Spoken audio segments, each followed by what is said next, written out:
আসসালামু আলাইকুম। আশা করি সবাই ভালো আছেন। আজ আমরা দক্ষিণ এশিয়ার দেশ বাংলাদেশ সম্পর্কে জানব। বাংলাদেশের সরকারি নাম গণপ্রজাতন্ত্রী বাংলাদেশ সরকার।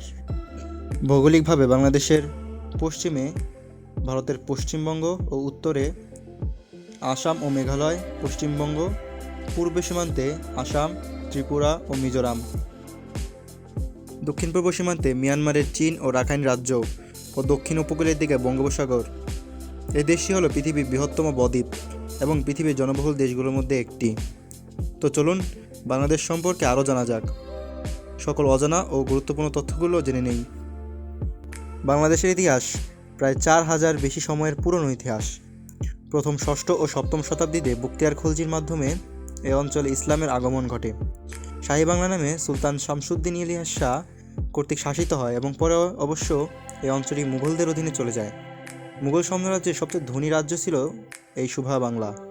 তাদের জিডিপির প্রায় অর্ধেক ও পুরো বিশ্ব জিডিপির প্রায় 12% উৎপাদন করে, যা পুরো ইউরোপের থেকে বেশি ছিল।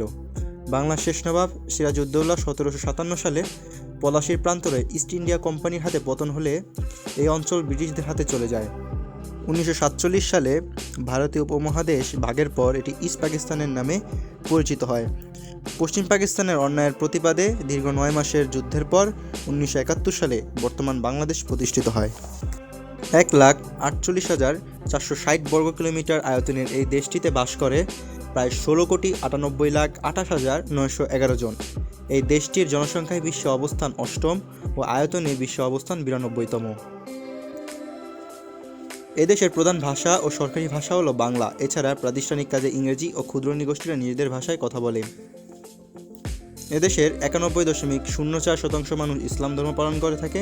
তাছাড়া 7.95% হিন্দু, 0.61% বৌদ্ধ, 0.30% খ্রিস্টান ও 0.12% মানুষ অন্যান্য ধর্ম পালন করে থাকেন।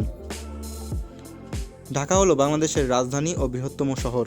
ভৌগোলিকভাবে এটি বাংলাদেশের মধ্যভাগে বুড়িগঙ্গা নদীর তীরে অবস্থিত। এটি সমতল অঞ্চলে অবস্থিত।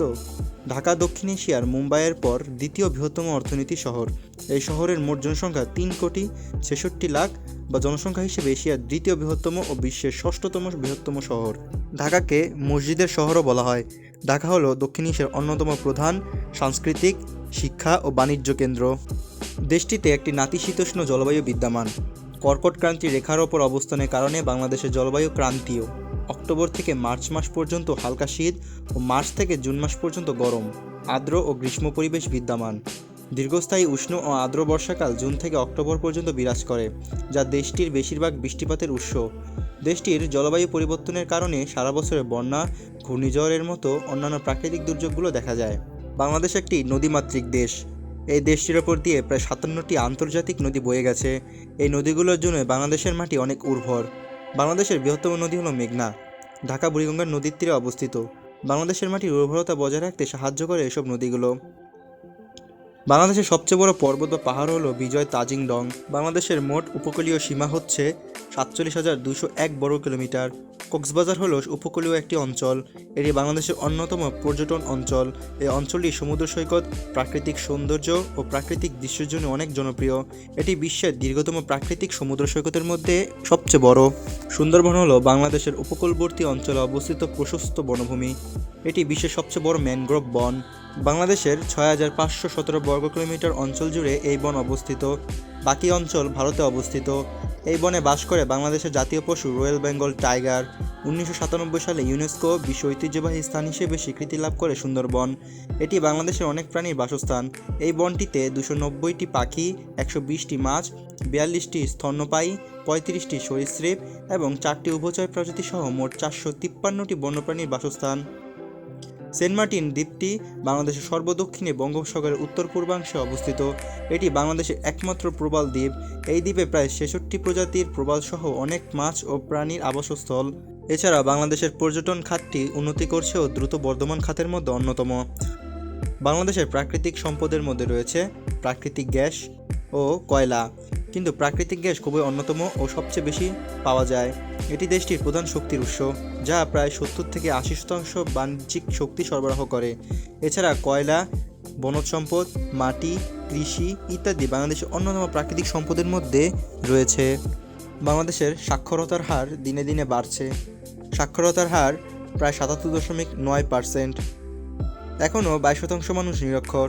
এদেশের শিক্ষা ব্যবস্থা ৩ স্তর বিশিষ্ট: প্রাথমিক, মাধ্যমিক ও উচ্চ। এদেশের সংবিধান অনুযায়ী ৮ম শ্রেণী পর্যন্ত শিক্ষা বাধ্যতামূলক। বাংলাদেশের স্বাস্থ্য খাতে উল্লেখযোগ্য উন্নতি হয়েছে, বিশেষ করে শিশু ও মাতৃমৃত্যু হার কমানো ও টিকাদান কর্মসূচিতে। স্বাস্থ্য খাতে উন্নতি হলো মানসম্মত ও সাশ্রয়ী সেবাদানে অনেক দূর বাংলাদেশকে যেতে হবে। এখন পর্যন্ত প্রত্যন্ত অঞ্চলগুলোতে ক্লিনিক ও হাসপাতালের সংখ্যা বাড়ানো হয়েছে। বাংলাদেশের জাতীয় খেলা কাবাডি, কিন্তু এদেশের সবচেয়ে জনপ্রিয় খেলা হলো ক্রিকেট। ফুটবল দিনে দিনে উন্নতি করছে বাংলাদেশে। বিশ্বব্যাংকের তথ্যমতে বাংলাদেশে দারিদ্র্যের হার 20.5% ও প্রায় 4.17 কোটি মানুষ চরম দারিদ্র্যে রয়েছে। বাংলাদেশের অর্থনীতি একটি মিশ্র পরিস্থিতিতে রয়েছে, যেখানে দ্রুত প্রবৃদ্ধি ও উন্নতির পাশাপাশি মুদ্রাস্ফীতি, ব্যাংকিং খাতে সমস্যা ও রাজনৈতিক অনিশ্চয়তার মতো চ্যালেঞ্জগুলো বিদ্যমান। এটি দক্ষিণ এশিয়ার দ্রুত বর্ধনশীল অর্থনীতি, যা নিম্ন মধ্যম আয়ের দেশ থেকে উন্নয়নশীল দেশে রূপান্তরিত হচ্ছে। দেশটির অর্থনীতি কৃষি খাতের উপর নির্ভরশীল। এছাড়া পোশাক শিল্পের মাধ্যমে দেশটি প্রচুর পরিমাণে বৈদেশিক মুদ্রা অর্জন করছে। বাংলাদেশের মুদ্রার নাম টাকা। $1 = 122.31 টাকা ও 1 ভারতীয় রুপি = 1.37 টাকা। বাংলাদেশের জিডিপি হল 467.22 বিলিয়ন মার্কিন ডলার ও মাথাপিছু আয় $2,690 মার্কিন ডলার। বাংলাদেশের ডায়ালিং কোড +880। বন্ধুরা, আজকে এখানেই বিদায় নিচ্ছি। এরকম ভিডিও নিয়মিত দেখতে চাইলে চ্যানেলটি সাবস্ক্রাইব করবেন এবং আমাদের পাশে থাকবেন এবং একটি লাইক, শেয়ার এবং কমেন্ট করবেন। ধন্যবাদ।